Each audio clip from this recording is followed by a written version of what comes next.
G'day, and welcome to a very special Christmas Eve edition of Strewth.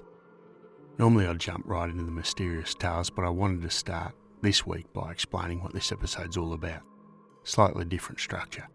One of the things I've learnt this week is that telling spooky stories on Christmas Eve is a Victorian English tradition. So one of the many things that we've inherited that shape Australian Christmases, along with Christmas pudding, roast, crackers, Boxing Day cricket. But long before Christmas became all tinsel and shopping, the Victorians gathered around the fire on dark winter nights to tell tales of the uncanny and the unexplained. Charles Dickens, of course, made it famous with A Christmas Carol, but the tradition was much older and much wider than that one story. And it's a tradition that I wanted to honour in this episode. So over the past few months, as I've researched the cases that we've covered here on Strewth, I've collected dozens of first-hand accounts, witness statements, testimonies, personal experiences that didn't quite fit into the main episodes. Sometimes there's just not enough room, and sometimes they're a bit tangential to the central mystery. But these accounts are no less fascinating, and some of them I really loved. So in this episode, I'm going to present 3 of these accounts as fictionalised dramatisations based on real testimonies that I've picked up along the way. Real people describing their real experiences, but adapted here for the storytelling tradition that we're honouring. Because after all, you never want to let the truth get in the way of a good yarn. Firstly, there's a tale of a teacher who encountered something in the Victorian high country during a school hiking trip.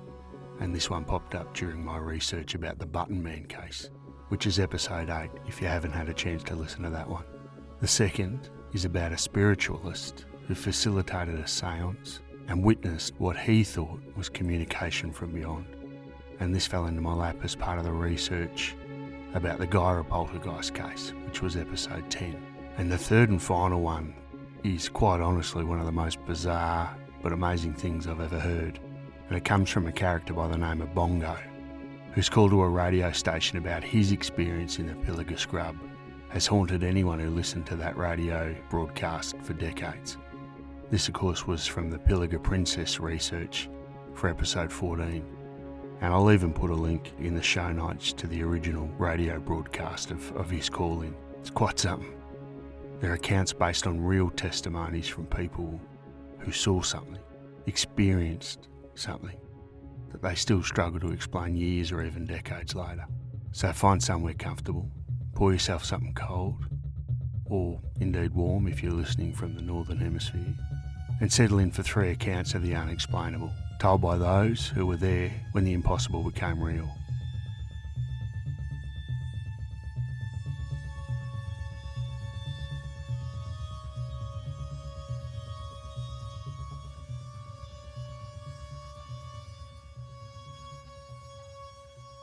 Story 1. The Thing in the Shed, as told by the teacher. I've been teaching for 35 years now, and I've taken hundreds of kids on school camps. Mountains, beaches, the outback, you name it. I've probably supervised a group of teenagers there.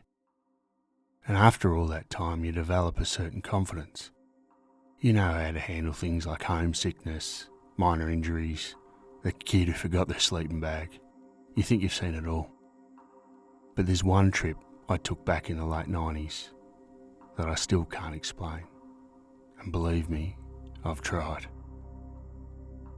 It was a 4-day hiking expedition in the Victorian high country with a group of Year 10 boys, 8 students, myself and another teacher. We'd planned the route months in advance, nothing too ambitious, just a solid introduction to multi-day hiking.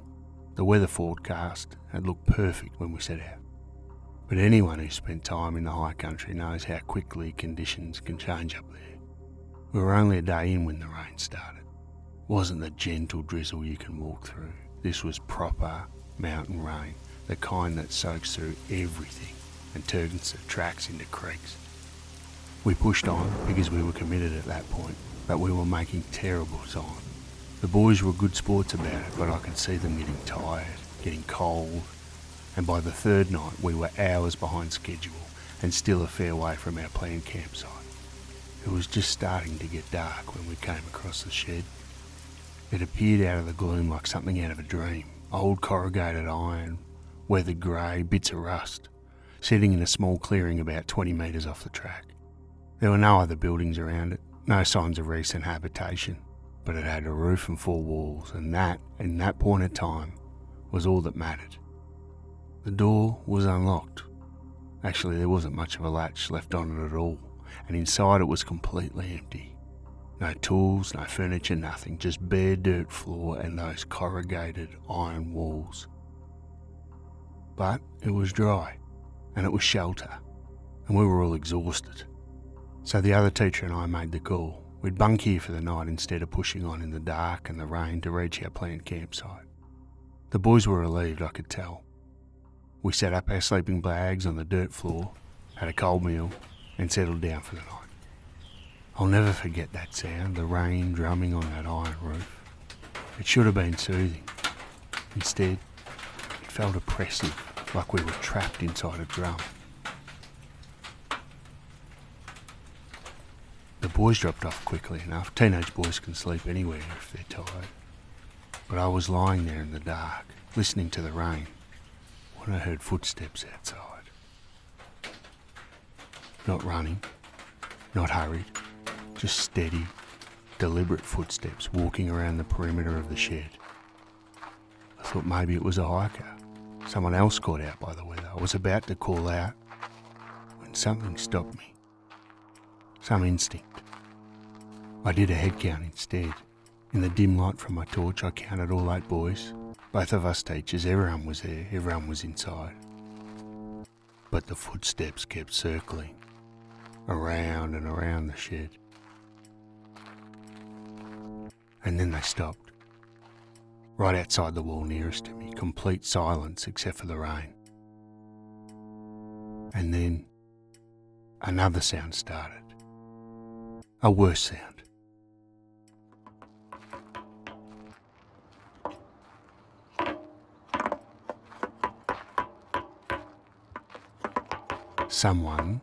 Something was dragging a stick across the corrugated iron. Slow, deliberate, working their way along the wall. And they were whistling. Not a song, not anything recognisable, just this tuneless, mindless whistling that went on and on as the stick scraped along the iron. By this point, every boy was awake. I could hear their breathing, quick and shallow. No one said a word. We all just lay there in the dark, listening to that stick scraping and that awful whistling. Then it started banging on the walls. Hard enough to make the whole structure shake. The boys started to panic. I looked around the room. They were terrified. Hell, I was terrified. The other teacher was clutching his torch like it was a weapon. This went on for what seemed like 10 minutes, maybe longer. But time does strange things when you're that frightened. The circling, the scraping, the banging, and always the whistling. And then it stopped. Just stopped. Complete silence. We waited, listening. The rain had eased off to a drizzle. And then an axe head punched through the corrugated iron wall right above where I'd been laying. Just appeared through the metal like it was paper. I heard it being pulled back out, the scrape of metal on metal. Footsteps walking away, getting fainter. And then nothing. We didn't move for hours, no one slept, we just lay there, staring at the hole in the wall, waiting for dawn. When first light came, I went outside to look. The ground around the shed was covered by footprints.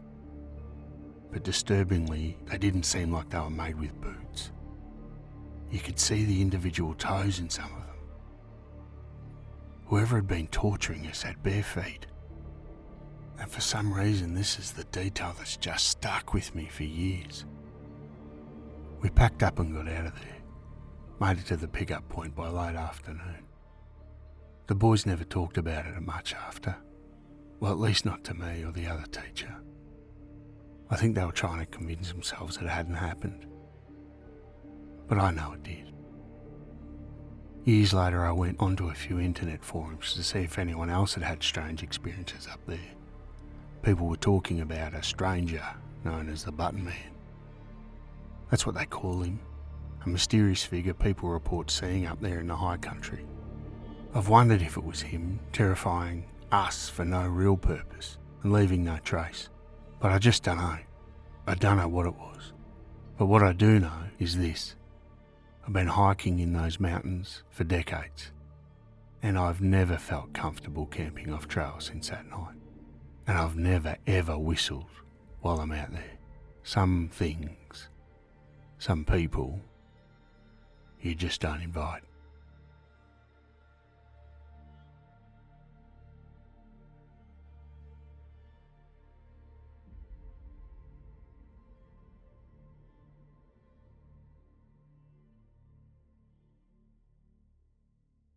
Story 2. The Séance, as told by Ben Davey, spiritualist.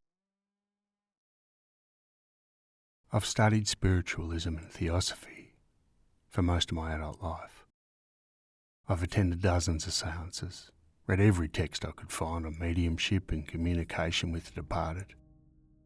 I thought I understood the veil between this world and the next, but nothing prepared me for what happened in that little weatherboard cottage in Guyra on that April night in 1921. The whole town was in uproar. The Bowen family had been terrorised for weeks by phenomena that defied explanation. Stones thrown from nowhere, tremendous banging that shook the house to its foundations. Windows smashed despite police cordons surrounding the property. Dozens of armed men had surrounded that cottage night after night, and not one of them had caught anyone in the act. The police were at their wits' end. The sergeant had suffered a breakdown. The government had sent detectives from Sydney. Even Harry Moores, a personal friend of Arthur Conan Doyle himself, had investigated and declared himself baffled. I arrived at the cottage in late April. The phenomena was still occurring, though they'd become less violent, but the family was clearly exhausted. Mrs. Bowen looked like she'd aged 10 years in a month. Mr. Bowen was grim and silent, and young Minnie. Minnie was 12 years old, thin and dark, with these peculiar eyes that seemed to look right through you. The phenomena seemed to centre around her, though no one could prove she was causing them. I'd been studying the case from afar, reading the newspaper reports, and something had struck me. I'd learned that Mrs. Bowen's daughter May, Minnie's half-sister, had died about 3 months before the disturbances began. In my studies I'd seen this pattern before. Sometimes when the departed are trying to communicate and can't make themselves heard, they resort to more forceful methods. Poltergeist activity, you might call it. Physical manifestations. Particularly if there's a young person in the household who might serve as an unwitting medium. And so I proposed a séance. Mr. and Mrs. Bowen were reluctant at first. They were God-fearing people, not given to dabbling in spiritualism. But they were desperate, and they agreed. We gathered that evening in the main room of the cottage. Just the family, myself, and one of the police constables who'd been assigned to the case. We lit a single candle and placed it in the centre of the table. I asked everyone to place their hands flat on the table, not touching, and to clear their minds of expectation. Minnie sat directly across from me, those dark eyes watching me in the candlelight. I began the invocation, asked if any spirits present wished to communicate, asked if May was there. The knock came from inside the wall behind Minnie, not violent like previous manifestations had been, deliberate, measured, once. I turned to Minnie. "Can you ask if it's your sister May?" I said. Minnie shook her head. "I can't speak to my sister, she's dead." I kept my voice gentle. "Speak, dear, even if your sister can't speak. she might knock again. It came almost immediately. Mrs. Bowen gasped. Her hands were shaking on the table. We waited. 5 minutes passed. The candle flame didn't waver. There was no breeze, no movement in the room, and then Minnie's face changed. Her eyes went distant, unfocused. She crossed herself. I hadn't known the family was Catholic, and raised her hands as if in supplication. "If that's you, May," she whispered, "speak to me." What happened next? I've gone over it in my mind 1,000 times. Minnie's mouth didn't move. I was watching her face the entire time, but a voice came from her direction. Young, feminine, distant, as if speaking from very far away. The voice said, "Tell Mother I am perfectly happy where I am. Tell her it was her prayers when I was sick that brought me here. Tell her not to worry. I'll watch over you all." Mrs. Bowen broke down sobbing. Minnie collapsed onto the table, crying like her heart would break. The constable, a hardened man who'd served in the Great War, went pale as milk. His hands were trembling when he tried to write in his notebook. I can tell you, my hair stood up on end. I've attended séances where nothing happened, where I suspected trickery, where I wanted to believe but couldn't quite. But this was different. This was real. When we lit the lamps again, Minnie was exhausted, barely able to stand. Mrs. Bowen was still weeping, but there was something like peace in her face for the first time since I'd arrived. The phenomena stopped that night, completely. For the first time in weeks, the Bowen household was quiet. It resumed a few days later, not as violently, but it returned. And that's when they made the desperate decision to send Minnie away to her grandmother in Glen Innes, 60 kilometres distant. The phenomena followed her there. But that night, that one night after the séance, there was peace. People have asked me over the years if I think May's spirit was genuinely there or if Minnie was playing an elaborate game. Some even suggested she was a ventriloquist, that she'd been throwing her voice all along. I can only tell you what I experienced. I've been a student of spiritualism for my entire adult life. I've seen frauds, and I've seen genuine mediums, and what I witnessed in the cottage in Guyra was no parlour trick. Whether it was May's spirit trying to bring comfort to her grieving mother, or some other force using Minnie as a conduit, I cannot say, but something crossed the veil that night. Something reached through from the other side, and when it did, I understood why people throughout history have been both fascinated and terrified by the prospect of communication with the dead. Because when it happens, when it truly happens, it changes you. I left Guyra the next day. The family thanked me for bringing them that one night of peace. But I could see even then, in Minnie's eyes, that she knew something had changed. That she'd been touched by something beyond normal experience. She died many years later, hit by a car on a road outside of Armidale. And I still wonder, if May kept her promise, if she really did watch over them all. Some mysteries, I've learned, aren't meant to be solved. They're meant to remind us that the world is stranger and far more wonderful than we can possibly imagine.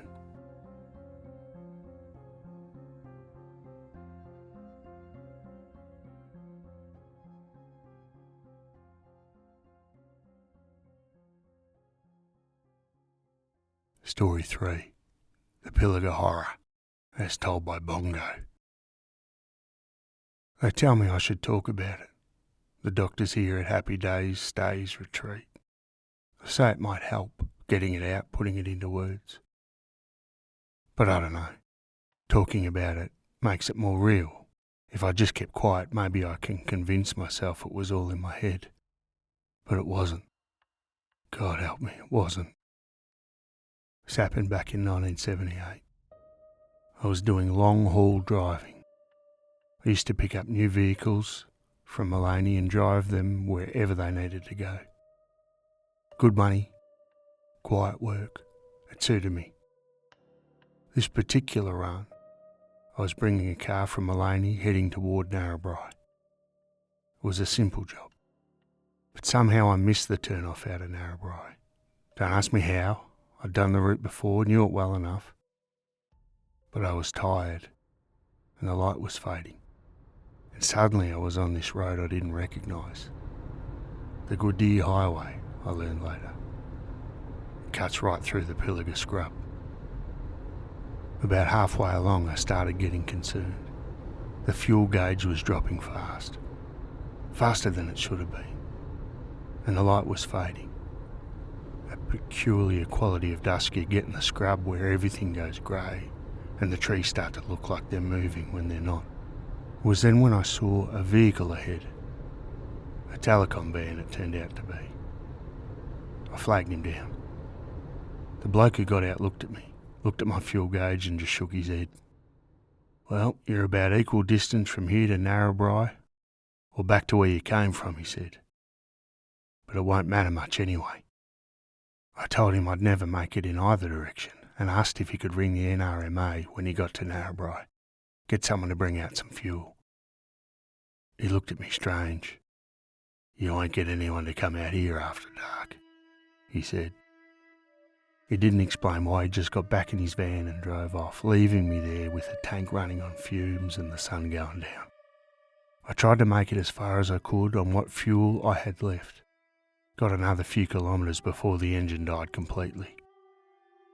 Just me and the Land Cruiser and the Pilliga Scrub going dark around me. I locked the doors. I don't know why. Instinct, I suppose. The telecom's bloke's words had spooked me. Won't get anyone to come out here after dark. Like he knew something. I tried to sleep, but I couldn't.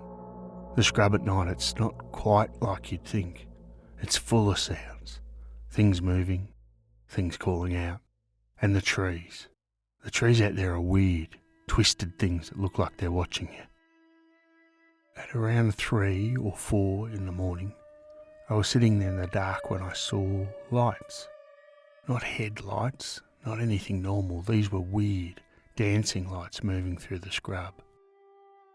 Greens and blues and colours I don't even have names for. They were doing patterns, moving in ways lights shouldn't move. And then I saw it through the window.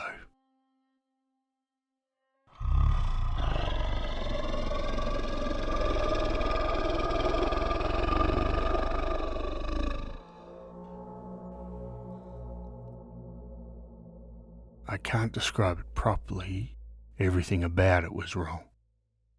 The shape of it, the way it moved, the way it looked at me through the glass with these eyes that were too big and too knowing and too hungry.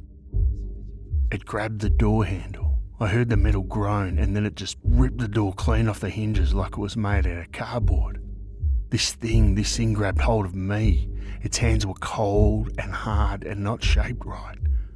3 fingers, I think, but I couldn't tell because I was screaming and trying to get away, and it was dragging me out into the scrub. It took me through the trees. I don't know how far. Could have been metres, could have been kilometres. Time went strange. Reality went strange. Everything was just wrong. And then we were at this place, this humpy, this shelter made of bark and branches, and I saw it had a collection. Trophies. Pale, thin, legs, hanging up. Dozens of them. Human legs. Old ones, new ones, all dried out like jerky. I don't remember much after that. I think I passed out. Maybe my mind just shut down because it couldn't process what I was seeing. The doctors say trauma does that sometimes. But the next thing I knew, it was morning and I was lying on the side of the road. A timber truck picked me up, took me to Coonabarabran. They tried to help, but I was not making any sense. I couldn't stop talking about the thing in the Pilliga, the lights, the legs. They brought me here to Happy Days Stays Retreat. That's what they call it, but we all know what it is. It's where they put people who've seen things they shouldn't see, know things they shouldn't know. And I've been here ever since, 40-something years now. Some days are better than others. Some days I can convince myself it was a hallucination, exhaustion, dehydration. They tell me the Pilliga princess story. Tell me I'm not the only one who's seen strange things out there in that scrub. Lights, creatures, apparitions, things that don't make sense. It doesn't help much knowing that other people have seen things. Doesn't make it any better, it just means that there's more of us who know the truth. The world isn't what they tell you it is. There are things out there in the dark, in the lonely places, that don't care about rules or understanding. Things that have been there longer than we have. Just waiting. People sometimes ask me why I don't leave. After all these years, I could probably walk out of here if I really wanted to. But where would I go? Back out there? Back to the highways and the scrub and the dark? Nah, I'm safer here. We're all safer here. Because the thing is, I know it's still out there. Still in the Pilliga. Still collecting its trophies. Still waiting for the next set of thin, bow-legged, knock-kneed legs to come driving down that highway after dark. And sometimes late at night, I wake up and I can still feel those cold, wrong hands on my shoulders. I can still hear it calling.